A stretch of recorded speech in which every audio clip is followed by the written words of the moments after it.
கிறிஸ்து இயேசுவில் பிரியமான சகோதர சகோதரிகளே, ஆண்டவரின் சமாதானம் உங்களோடு இருப்பதாக. ஆண்டவர் இயேசு இன்றைய நாளிலே பல்வேறு இடங்களுக்கு சென்று இறை வார்த்தை அறிவிக்கிறார். இன்று காது கேளாத, வாய் பேச முடியாத ஒரு மனிதனை கொண்டு வந்து நிறுத்த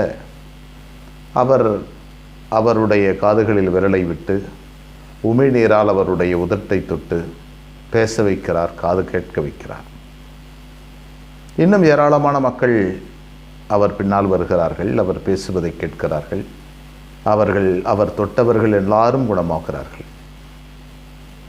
இறுதியாக மக்கள் பேசுகிறார்கள் இயேசுவை பற்றி. அவர் எல்லாவற்றையும் நன்றாக செய்கிறார். காது கேளாதோர் பேசுகிறார்கள், வாய் பேச முடியாதவர்கள் அவர்கள் பேசுகிறார்கள்.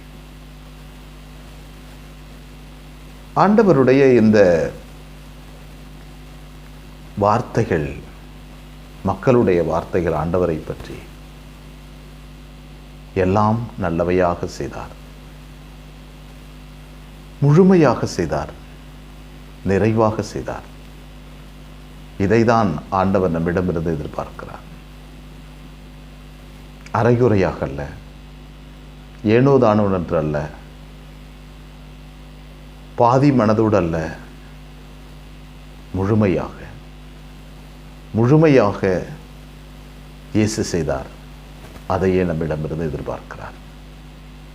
நம்முடைய ஜெபத்தில் முழுமை, நம்முடைய குடும்ப உறவில் முழுமை, நம்முடைய சகோதர சகோதரிகளுக்கு உதவி செய்வதில் முழுமை, நம்முடைய நேரத்தை செலவிடுவதில் முழுமை, மனதார நாம் மற்றவர்களை வாழ்த்துவதில் முழுமை, மனதார மற்றவர்களுக்கு உதவி செய்வதில் முழுமை. இதைதான் ஆண்டவர் விரும்புகிறார். அரைகுறையாக,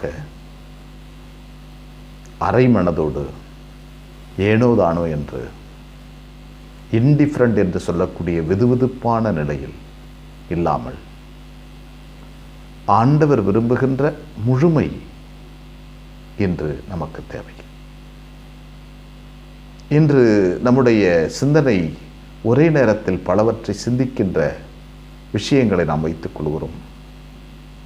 மொபைல் பார்த்து கொண்டே சமையல் செய்வது, மொபைல் பார்த்து கொண்டே படிப்பது, மொபைல் பார்த்து கொண்டே வாகனங்களை ஓட்டுவது, எதையும் முழுமையாக செய்வதில்லை. முழுமையாக நிறைவாக செய்ய நம்முடைய மனது இடம் கொடுப்பதில்லை. ஆண்டவர் என்று அவரை பற்றிய பேச்சு, அவர் எல்லாவற்றையும் நன்றாக செய்தார். நம்மை பற்றியும் மக்கள் அப்படி பேச வேண்டும். இவர் எல்லாவற்றையும் நன்றாக செய்கிறார். கிறிஸ்துவின் சீடர்களாகிய நமக்கு நாம் செய்கின்ற ஒவ்வொரு செயல்களிலும் முழுமை இவர் நன்றாக செய்கிறார். எனவே ஆண்டவருடைய வழிக்கு தேவை தூய்மையான, மாசு மறுவற்ற ஆடு, குறையுள்ள ஆடு அல்ல, நோயுள்ள ஆடு அல்ல, மாசு மறுவற்ற ஆடு. லேவியராகமம் 22வது அதிகாரத்தில் வாசிக்கிறோம். மாசு மறுவற்ற ஆடு, தூய்மையான ஆடு, முழுமையான ஆடு. அந்த ஆடுதான் ஆண்டவருடைய இல்லத்தில் பலி செலுத்தப்பட வேண்டும். எனவே நாம் ஆண்டவருக்கு கொடுக்கின்ற விஷயங்கள் எல்லாவற்றிலும் நம்முடைய சிந்தனையிலிருந்து, நம்முடைய உடலை பராமரிப்பதிலிருந்து, நம்முடைய வாழ்வை ஆட்கொள்வதிலிருந்து எல்லாவற்றையும் நன்றாக செய்ய அருள் வேண்டுவோம்.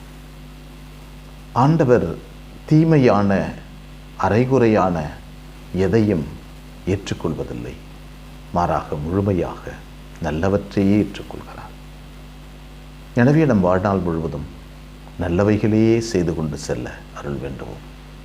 எங்களை வழிநடத்துகின்ற ஆண்டவரை போற்றுகிறோம். அற்புதமான நாளுக்காக நன்றி சொல்கிறோம்.